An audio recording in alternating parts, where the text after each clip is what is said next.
Excellent. Good evening, everybody, and welcome to our Wellbeing Wednesday webinar.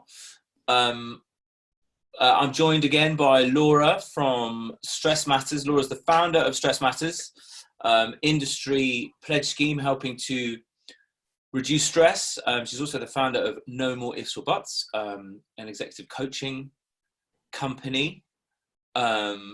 Before Laura just tells you a bit more about her, I want to just let you know that we have launched a poll just now. So I've not used a poll on Zoom before, so let's just see how that works. But just to give us a bit of a steer in terms of the conversation, there are a number of topics there that I'd love for you to vote on, and we can then direct the conversation accordingly. In the meantime, Laura, can you just give a quick intro, and whilst you're at it, talk about the support that Stress Matters is offering the event industry?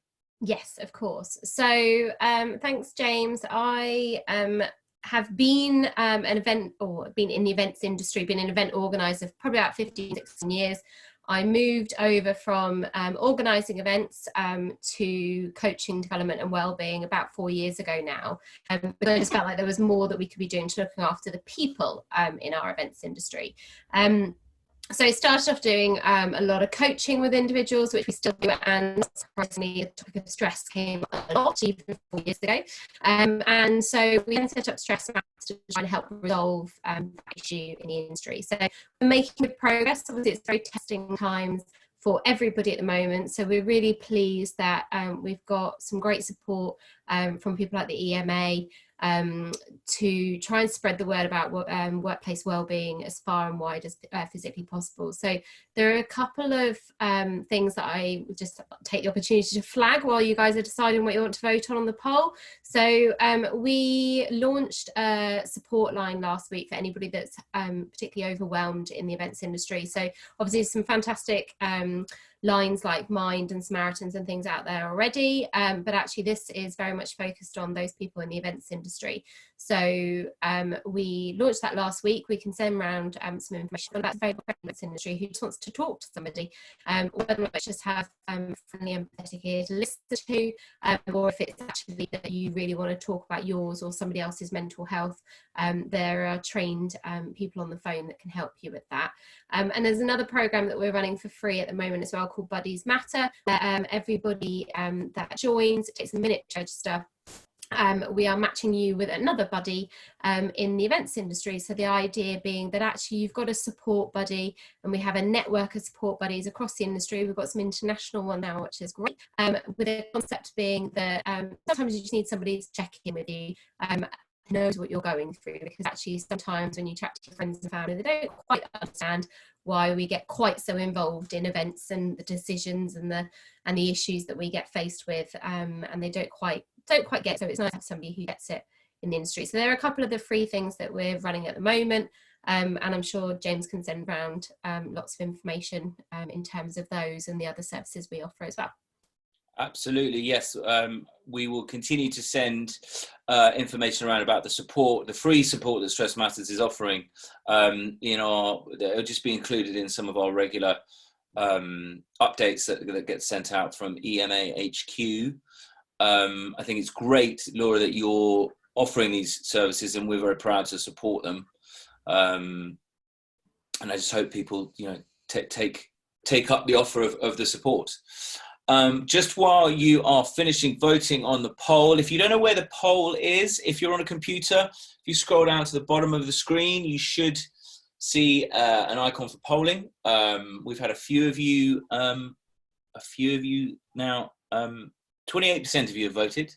And then also there is the Q&A function, again, at the bottom of the screen, so you can ask any questions throughout, and we will pick them up and try and take as many of them as possible. If we don't get round to them, we will write them up afterwards and send them out to you. Just while you're finishing that, a couple of tips we talked about last week, or suggestions really rather than tips, in terms of self-care in isolation. Things that I find helpful, and I know others find helpful, are things like routine. Sleep is a really big one, trying to get your sleep in, sleep hygiene, when you go to bed, when you wake up, not having a phone in your bed and stuff like that. Nutrition, movement, getting out for exercise. You know, we've got a limit on what we're allowed to do outside, but I would encourage everyone to try and get outside for a little bit every day. Connecting via mediums like this, via obviously telephone and all of the texting platforms, but obviously trying to see some people and get some form of human connection, be it through a screen, which is what sort of has to do at the moment. I was just telling Laura that on Saturday I had a virtual breakfast with some of my friends, which was hysterical, actually. Other things, mindfulness and meditation. Mindfulness doesn't have to be meditating. It can be things like drawing, reading, and just sitting quietly. Something that I think can be useful whilst we're sort of on lockdown, limiting the amount of news you read and be mindful of what you're reading, because there's a lot of fake news that's out there about the situation. And try and take a break maybe from social media, and again, just be mindful of what you're looking at on social media. So if everyone has, well, not everyone, but if anyone else wants to have a quick vote on any of the topics at the moment are stay positive, how to stay focused on daily tasks, managing, reducing, preventing stress at the moment during these difficult times, adapting to the virtual world that we're now sort of living in, and looking at creating daily structure, how to structure your day, I guess, effectively. So far we have three tied. So Laura, I'm going to put out to you the ones that are coming up as popular are staying focused, structuring one's day, and adapting to the virtual world. So I mean, I guess they all interlink, really. So they do. I think I'd say the first two probably interlink the most. So maybe we tackle those two together, and then the third one separately. Yeah, that works for you. Yeah, absolutely. Which one did I say first? My brain's not working. Talking about energy. So from my side, one of the things that we talk quite a lot with people about is working on energy throughout the day. And when we're in an office, it's quite easy just to forget that we have varying energy levels throughout the day, because you might go in at 8, 9 o'clock in the morning, you might leave at 5, 6 o'clock in the evening, whatever it is, and you just power through when you're there, or we try to power through when we're there. So trying to stay focused, I think, really comes hand in hand with that energy. So if you know that you have high levels of energy in the morning, you're probably much more likely to stay focused when you've got that high energy. You'll feel quite productive. You'll feel kind of quite excited and happy that you kind of get to crack on with things. But if you're not a morning person, you're probably not going to feel that. And it's a bit of a slog then to get going in the morning. And that's even harder if you haven't got a commute to do. So sometimes actually the commute might be the time that wakes us up, you know, sitting on the train or driving in, listening to a podcast or reading a book, whatever it is that we're doing, that is our kind of wake up process. And so by the time we get into the office, we might be a little bit more awake. So trying to stay focused, I'd very much connect down to that energy levels and what your attention span is. So have a little think about what your energy levels are throughout the day, and try and band your day around that a little bit more. So actually, if you know you are a morning person, try and put all of those more challenging tasks out in the morning, and all those easier things that you find a little bit in the afternoon, you've got less energy. But obviously that mixes up for different people. But really important in terms of the attention span part is that actually, if you know you've got a quite short attention span in the afternoon, for example, if you've got less energy, make sure that you're only making yourself sit down for that amount of time. So if you've got an attention span that's only 20 minutes, for example, don't try and make yourself do a task that's going to take an hour and a half, because your mind is going to wander. So try and break that task up into a few different segments. Do 20 minutes, get up, get yourself a glass of water, have a wander around, sit back down again, refocus. So if you try and just sit at your machine all day and try and focus, it's physically impossible. No one can do that. And then you get frustrated that you're not doing it. So actually try and build your day around what your energy levels are and how long your attention span is at different points in the day. My kind of best tip, I think. You went a bit roboty there for a minute. Oh, sorry. But I think the energy levels thing is a really important piece of advice, really. For example, I know I'm a much more of a morning person. Come about 2 o'clock in the afternoon, I have that real dip. And my concentration span is terrible at the best of times. So it's trying to sort of play to my strengths, I guess. And I get it right sometimes, and I sometimes get it wrong. I think also breaking tasks up to smaller chunks. I sometimes use this app on my desktop called Toggle. I can get it on my phone as well, which means I can time my tasks. So I can say, right, I'm going to do 20 minutes on this, 20 minutes on that. And I sometimes practicing a reward as well. I think rewards are really important. But if you're the kind of person that really likes, I don't know, going on social media, reward yourself with that, that period of time, that attention span, 20 minutes or whatever it is, by giving yourself 3 minutes on social media, for example. We can use that kind of reward process on ourselves and say, right, if your toggle is up at 20 minutes, what do you get to do to say well done to yourself? Ideally, not just go and get a biscuit out the cupboard, because that ends up getting a little bit the other way in terms of health and well-being. Mine's cups of tea. Ooh, it's time for a cup of tea. But also maybe this is an opportunity for people to find out what rhythm. I think we spoke about it a bit last week, actually. It's trying to find within the routine. I talk about it as a rhythm. Like when we sleep, we have circadian rhythms, and there's lots of theories out there around how everything we do is built around rhythms, really. And it's trying to find the rhythm that works for us. And obviously some people are homeschooling as well as working and 24/7 with a partner, and just so it's a whole new rhythm, and trying to find how that gels together. I also I like your what you said about bringing doing the things that you find more challenging in the mornings if you're a morning person, or flipping at, or doing the things that, like admin, not my favorite task. I think Richard's still on the line, but I've got to be honest about that. Admin's not my favorite task. So doing the more sort of mundane things, if I can get them out of the way, then the other stuff seems to flow quite easily. Otherwise, it can make my day feel really and feel low, and therefore energy levels like you were talking about are really, really low. Yeah. There's a book called Eat the Frog. It's a fairly old book now. It's one of the quickest books to read, and the entire synopsis is eat the frog, the worst thing you've got to do first thing in the morning. Exactly as you're saying, James, there, if admin is the thing you're least looking forward to that day, eat the frog, eat the admin first thing in the morning, and then your day will only obviously get better, which I agree to, bearing in mind I'm a morning person, but I think actually it misses a bit, like we were saying, actually if you're not a morning person, that's going to be even more challenging. So it's kind of still playing to the word of the rhythm around your day, giving yourself the opportunity to structure your day a little bit more now than maybe you probably had the opportunity at work, because actually you can very easily book calls in with people probably a little more around what you want time-wise, rather than constant demands on them. So actually, it's very easy to set another call. You're going to have a little bit more energy at that point, for example, because they can't see you at your desk.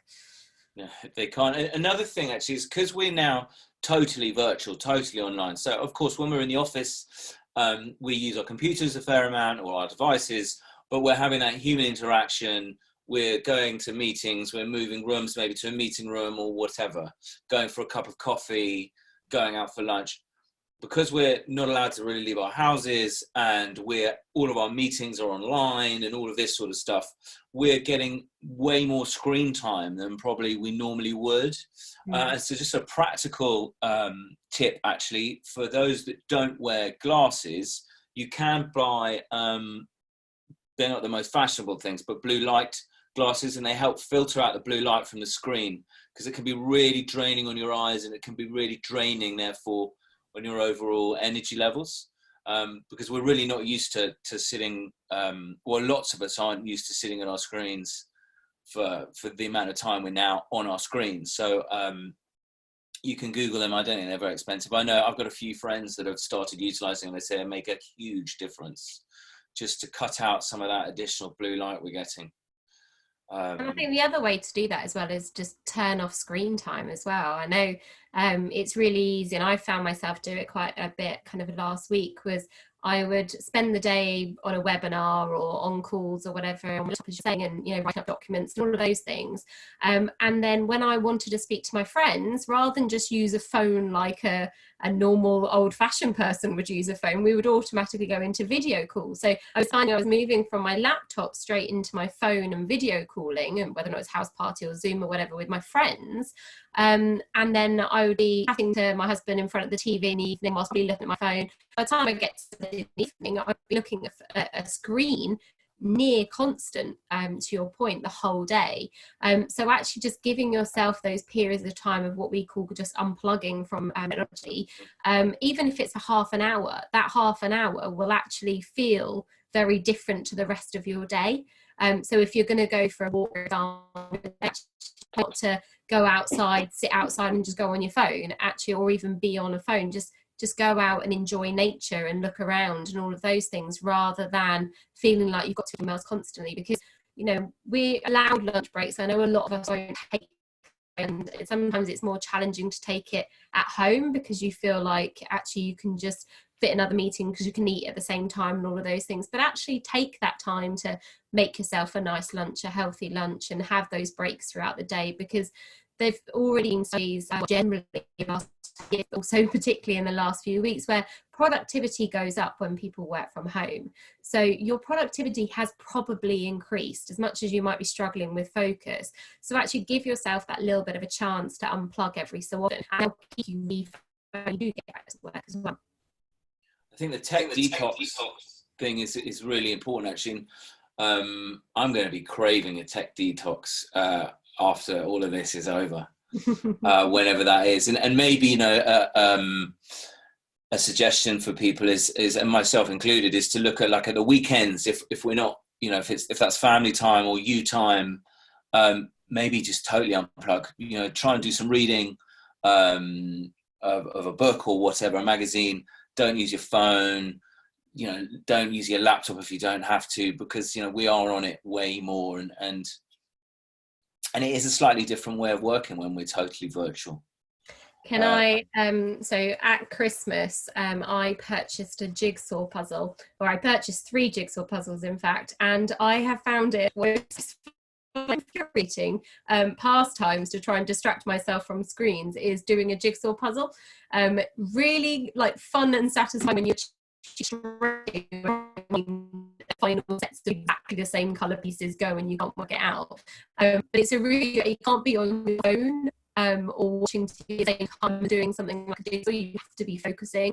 So finding those kind of activities, as you say, that actually you just don't really work with screens. You have to kind of doing that. But it's the same thing with a book. Rather than read a Kindle, have you got a physical book that you can read? You don't need to worry about wasting it. You're not taking it on a train. So actually sit there and hold that book rather than reading a screen again.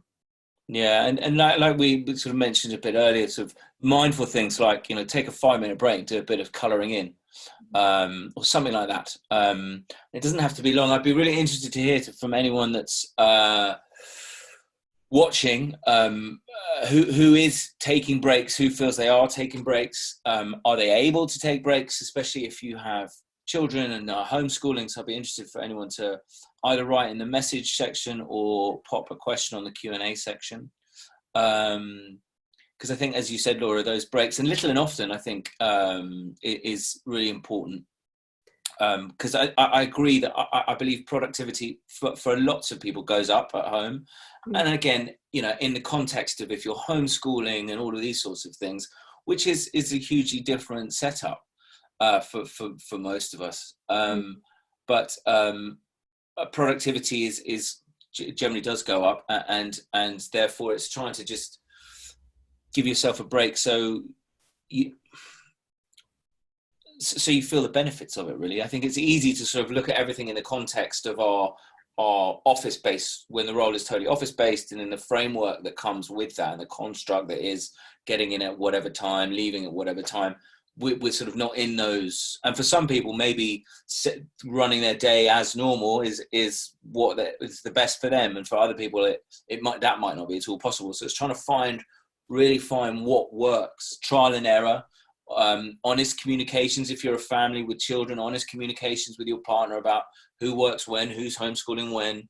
I think that's really important to help build a routine as an individual and a routine as a family unit in these times, because it is challenging. And then beyond that, trying to fit in a routine with your colleagues to then work out when's best to have a call or a Zoom or a whatever it is. I mean, I think, I think you say there, it's actually about one of the words we use quite a lot when we're talking about thriving, not surviving, working from home, is kindness. And actually the first part of that being kind to yourself, that actually this is new and different, and it's not something anyone can quite get their head around, because none of us know how long this is going to go on for. So I imagine some of you are probably feeling a little bit differently from last week, because obviously we've now had a little bit more practice at doing this, but we're still not necessarily going to be in the groove yet. And I think it's about being kind to yourself, that it's okay that you are feeling back. It's okay if you feel like you're a little bit, on the sense that as long as you are talking to people and you're using that support network around you, or the things that we've talked about, that it's okay to take some time to find your feet, because you will get there. And just a case of trying different approaches and going to that word rhythm, using that rhythm and kind of working out what your rhythm and energy are, and connecting with other people. So actually making sure that you're honest with your colleagues and say, do you know what, it's a real nightmare for me in the mornings because I'm doing this, this and this with the children, or I've got this set of calls going on. Can you and it's okay. And one thing I have loved over the last 10 days or so is the fact that I think it's really lovely how most people are connecting with their teammates on a much more personal level. Just the very nature of the fact you can see my spare bedroom behind me. And most of us have now got a little bit of an insight into what other people's houses look like, even what their kids and dogs look like, because they'll be running across the room and jumping up on people's laps and things like that. And we've actually been a little bit, it's been quite a privilege in a way to have that little bit more of an insight into someone's personal life. So therefore it's completely acceptable to just have that little bit more of this conversation, just say, you know what, I'm just struggling today because the kids are doing this is happening. Can this wait or not? And maybe it's something we wouldn't have felt as comfortable with before, but I'm really hoping it's one of the things, that connection that actually comes out as a positive. We actually had a discussion with some senior EMA members on Tuesday, I think it was, and something that came out of that was that they feel that communication between teams and colleagues is better now than it was. Less distractions in some ways, more in others, but and I think, possibly people are focusing on the things they need to focus on. Also, it's unprecedented times, so we're all in the same boat, and I think that's really important to remember, that we're not alone. Everyone will be feeling differently about these situations, but I think it's really important if you can be honest about how you are feeling. And going back to the kindness point, I think that's really important. If I can't be kind to me, I'm going to struggle to be kind to others. And this is not necessarily an easy time for mums and dads homeschooling, trying to do their day job, being cooped up together 24/7 with not much time allowed out. I just wonder if anyone if you don't feel free not to, but if anyone wanted to share how their mood has been as this has gone on a bit and gone on a bit longer, and as it continues to go on, because it can be challenging being with the same people all the time. I mean, it can be challenging being on your own all the time. That brings its own challenges in terms of loneliness and all those sorts of things. But I'd just be interested to hear from anyone who is watching how they're finding it, how they're finding their mood, how they're finding relationships within the family unit, if they are live with a partner, husband, wife, children, that sort of thing. Because I think kindness is really important. Yeah, sorry. Whilst we're waiting to see if anyone does want to jump in, I'll, as long as we don't tell my husband, I'm going to share a bit of a story about my husband the last couple of days. So he is much more of an extrovert than I am, and he was feeling really low the last couple of days. And we started off about 3 weeks ago, because we started social distancing a little bit before the proper lockdown started, and we made a commitment that every evening over dinner we were going to do a little bit of a kind of catch up on the day. Obviously some of the time we're sitting really close to each other, sometimes we kind of try and stay away if we're on calls and things, and we were really aware that it was going to be quite quite a tough time for both of us in the house together. And so one of the things we do every day is say something that we're grateful for, but from that day. We say something that we've done to kind to somebody else, and somebody referring to something that somebody else has done that is kind to us as well. And then one of the things we finish on is a word, kind of an emotion to describe our day. And I was really sad the other day because he said he felt low. That was the word used to describe the day. So it was a great opportunity for us then to have a conversation about it and say, well, okay, why were you feeling low?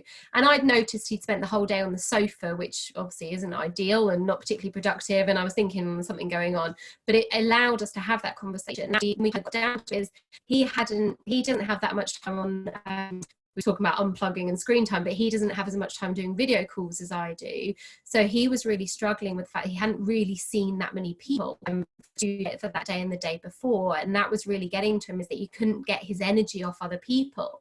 And whilst it's still challenging to get energy off other people on a webinar, you can still do it a little bit, whereas he just didn't even have that experience. So I think it's really important to think about your personality and your characteristics. And actually, if you get energy from people, it's quite like if you're not speaking or seeing other people, your energy is going to drop down. So it's then thinking, okay, what coping strategies can I have in place to help me pick that energy level back up? Because we are all going to go through different things and those different emotions. So we've been, here for a couple of weeks, and it was only in the last couple of days that it kind of got to him. And so I think we're going to have this adjustment period where, we feel good and we feel a bit low other times, and we've just got to kind of be honest and talk to people, whether or not it's somebody in our house or somebody outside of our house, in a support network for us, that making sure that it's okay if we don't feel great all the time. But actually the most important thing is then talking to somebody about it and finding some kind of I think that connection, the support network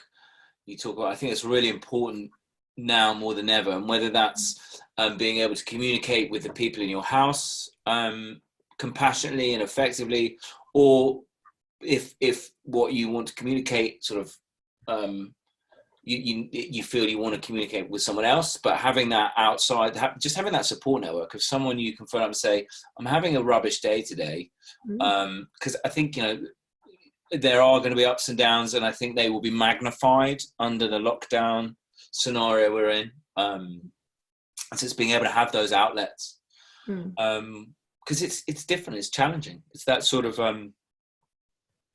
cabin fever can set in, and so it goes back to trying to find the rhythm for you in your individual work and tasks, the rhythm with you and your family and those that you are in a house with, and getting in this trial and error, because there's no right way or wrong way necessarily. It's more about just finding the things that work for you and those around you. Yeah, absolutely. I think that's really important, is it's your own rhythm. And yes, that rhythm needs to work with others, but it doesn't need to be the same rhythm as other people.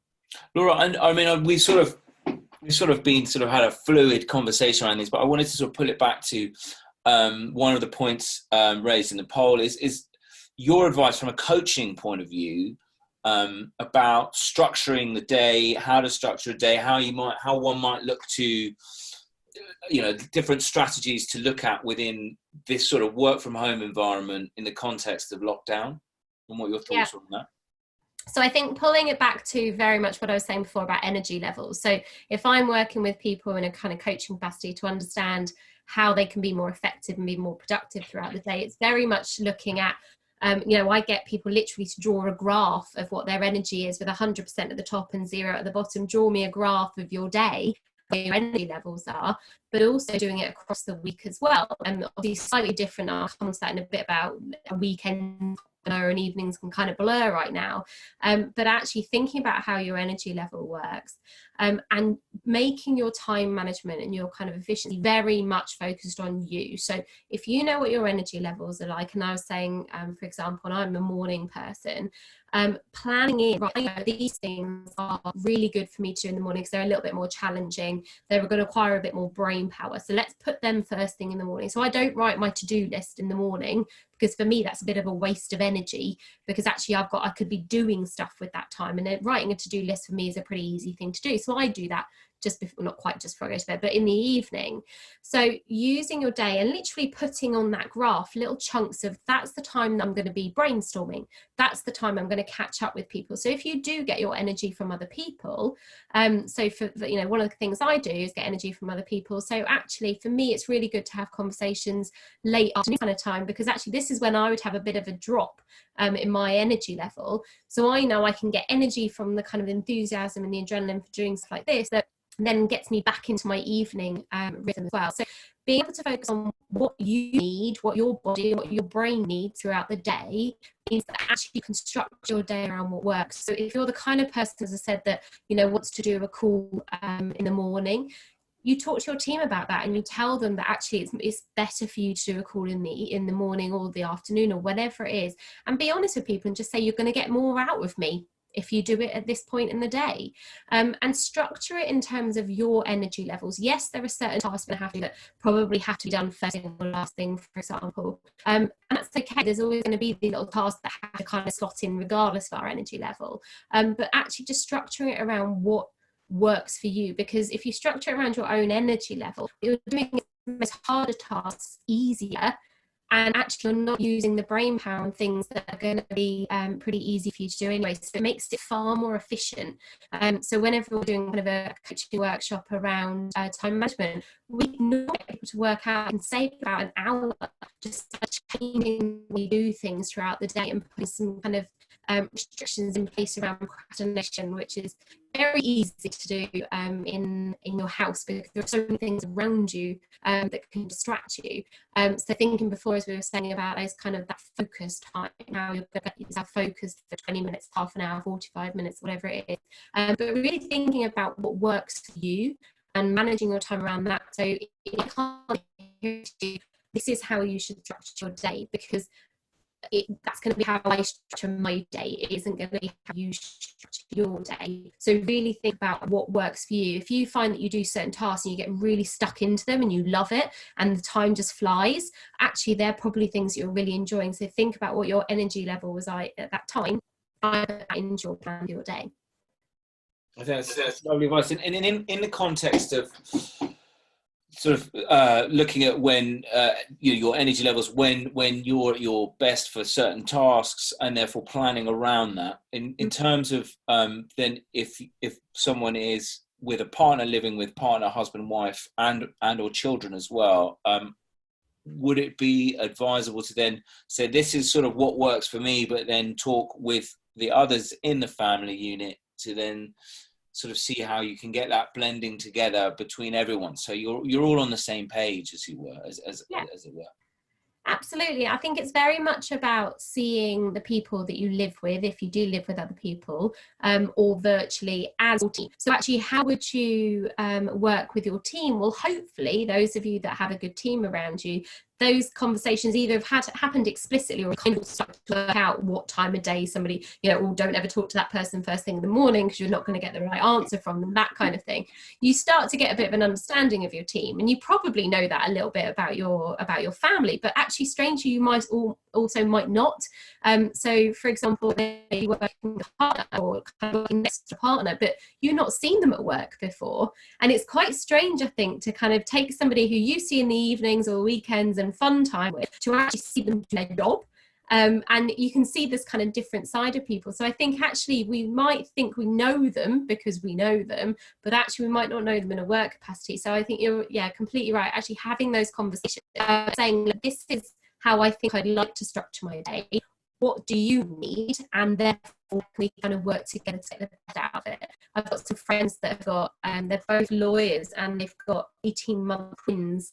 And they are obviously having all of the fun at the moment, trying to work from home, both of them in their full-time jobs with 18-month boy twins. So they're literally starting from 5:30 when the boys up, they're doing 2-hour shifts throughout the day through to 7:30 in the evening. So they're each doing 2 hours of work, or one of them is doing 2 hours of work whilst the other one looks after kids. Then they swap. So they each get to kind of tap the day, because it didn't work for them to have one person working for half a day, because they wanted to be able to check their emails throughout that period. So They worked out and works for them. They both check their emails every couple of hours and speak to people every couple of hours, but actually they can still look after the kids as well. So it's about having that conversation, saying what's important to you. Is it the regular kind of specific time so you can book in meetings or book in calls with people, or is it just having access to your computer at any time you might need to jump on it, for example? That's really, really good. Good advice. Wow, looking after twins, 18-month-old twins, and in this whole situation with lockdown and stuff, I'm working from home, that sounds like it will have its challenges. Beautiful experience as well, obviously. Something I just wanted to touch on, one of the sort of ideas for topics that came out from people who signed up was staying positive. And also, I guess, feeding into that. I mean, I'm conscious that time is marching on, but also sort of staying positive, and then looking at how to stay positive and therefore ultimately sort of reduce stress in these difficult times. And obviously, there's stress from a number of angles. I think one is the whole idea of you're on top of one another in the family unit, at home on your own all the time as well, which can be stressful and lonely. Work can be quite stressful. I mean, as an industry, the event industry has been thrown an enormous curveball, biggest curveball of all time, and so there's huge stresses around that, and how long is this going to last, and all those sorts of things. So what sort of advice do you have, Laura, around staying positive and trying to reduce stress? I think if I was to sum it up in a word, it would be opportunity. Trying to see this as an opportunity, thriving, not surviving. We can get through the next few months, or however many months it's going to be. The difference between getting through it and feeling stressed and overwhelmed the whole time, to actually being able to look back on this and say, it's an awful situation. It's a very difficult time for everybody, but I made the most of it. I think it's trying to understand the opportunity. So, for example, be really basic.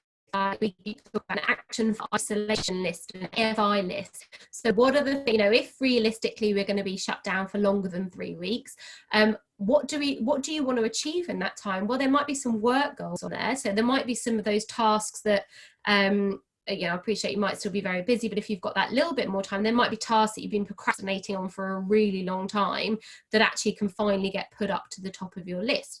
It might be that actually it's a really good opportunity for you to review your finances properly, and actually sit there and say, well, why are we spending so much money on this, this, and this? Actually, can we redo our finances in a different way? Can we think about how we school our children, or how we care for our children when they're not at school? Can you interactive things with them? Can you reset your relationship with different people? So, there's people I've spoken to in the last week, and people that I've kind of outreached a message to that I've not spoken to for probably 2 or 3 years. And it's been a really lovely opportunity to go, Joe, it's a great conversation starter. It's an opportunity to reconnect with those people, to see how they're doing. It's good to make sure that everybody is okay at the moment. And if we see this opportunity, you get to do things you don't normally do, and it can be positive. I think if we see it as this awful thing, which, don't get me wrong, I'm not trying to belittle it, that's how we're going to feel about it. We're going to feel like it's this awful thing. If we can go into it and see achieve anyway, because I kind of said this before, I was like, we all spend ages going, I wish I had more at home. Oh, I don't like traveling so much. I don't like being in the office so much. I wish I had more time at home, or I wish I had more time with my family. All of those things. But go back to why you wanted that, because you've got now. Okay, it might not be quite how you wanted it, but actually, what were the reasons you wanted that? Was it because you wanted to improve your relationship with your family? Actually, can you do that now? Have you been given that opportunity? I appreciate that those people have a lot on. So I know there's a lot of the industry who don't, but there's also a lot of the industry that are very busy. You're not commuting. There's still pockets of time. And I appreciate if you're looking at children, obviously that removes some of those pockets as well. But we can look at our day and our kind of structure and make ourselves find those little spaces for an opportunity to go in with that mindset. I think obviously I had an online therapy session with my therapist this morning, and we talked about opportunity. and just looking at, it's a different time, but it's and it will have its challenges, but it's certainly not all bad. And something that I find helpful, especially if I'm in a slightly if I'm in a bit of a low place, if I'm seeing things from a more of a negative perspective, I try and find some gratitude, because there's plenty I have going on in my life that I'm grateful for. The fact that the fact that I can still communicate with people like this, do you know what I mean? And then there is some form of connection, and there's loads, but trying to find a bit of gratitude in the form, there's loads of different ways of doing it. It's like people do gratitude lists, people, do a gratitude prayer. They say their, just sharing gratitude with someone, phoning someone to say, I'm grateful for you, or whatever it is. Just because gratitude has been, expressing gratitude has been shown to change our neural pathways, which helps reduce stress, increases mood, improves mood, increases happiness. So gratitude is, some people go, God, but that just seems so simple. And I think quite a lot of the time when we're looking at well-being and things like trying to stay positive, it's not about making it complicated. Actually, it's trying to keep it simple and easy, and being able to do things, it just quite instantly sometimes. Well, going back to my husband, where I said that, one of the things we share every evening is that thing we're grateful for. As I said, he'd had a couple of days where he wasn't feeling great and he felt low. But because he still had to tell me what he was grateful for that day, even though he was feeling low. What we really quickly established was the things he was grateful for was taking the dog out for the walk and going for a run in the morning. So actually he was really grateful for being outside, or kind of spending time in a different environment, or doing some exercise. So by understanding what he was grateful for, it meant that he could then put a coping strategy in place. So this morning, when he was, waking up and probably could have got a little bit either way with his mood, actually what he said was, I'm going to get the dog out first thing, because that I know I appreciate that when I do that. So if I do that first thing, then it actually changes your mindset for the day. So in a far better mood, which is brilliant. So the more you actually talk about you're grateful and the things you're grateful for, the more you can use them as coping strategies as well. So actually, if you know that you're really grateful for speaking to your mum that day, for example, actually that's something you could use as a coping strategy. So if you are feeling down, pick up the phone to your mum, because it's something that makes you feel better. So once we start to understand what we're grateful for, we can use that information, kind of process that information back through to actually help ourselves, because we've given ourselves the answer. Yeah, absolutely. I think you're so right. And as we're now coming to the end of our time, I think that's a great note to sort of start winding up on, actually, and say maybe to those that are still online, maybe try and practice, say 3 things every day that you're grateful for, and just see, in a week's time, see if that's able to, shifted anything for you, and because I think it's all about perspective, reframing it, as a great friend of mine tells me, try and reframe it. I'd be really interested to hear via email from anyone that's still online, how they feel about this format that's a little bit more conversational, with the option to then drop in questions, or if you'd like it to be a bit more of a closed meeting where we can all see each other. We're just trying things out that suit you. But Laura, thank you for taking part again. You are a fantastic well-being advocate, and for those that haven't heard, there is a Stress Matters support line that Laura set up, and there's also Buddies Matter. What's the web address for Stress Matters, Laura? So stressmatters.org.uk, and our social handle is @stressmattershq. So have a look on either of those information. And actually, one thing to finish on is National Stress Awareness Month starting today, the whole of April. So it's worth thinking about your stress levels. And one of the things we're doing on social media every day is management. Well, as it's awareness, why don't we say next week we can talk about stress management, stress reduction, and ultimately stress prevention, and look at some techniques around that for next week. Sounds good. Thank you very much, everybody. I hope this has been useful. Please send feedback to me at james@ema-uk.com. And if you've got any other questions regarding your wellbeing, please feel free to reach out. it's all confidential if you reach out via email and that sort of stuff. But anyway, I hope you have a good evening. And Laura, thank you, and see you all soon. Thank you, everybody. Thanks for having me.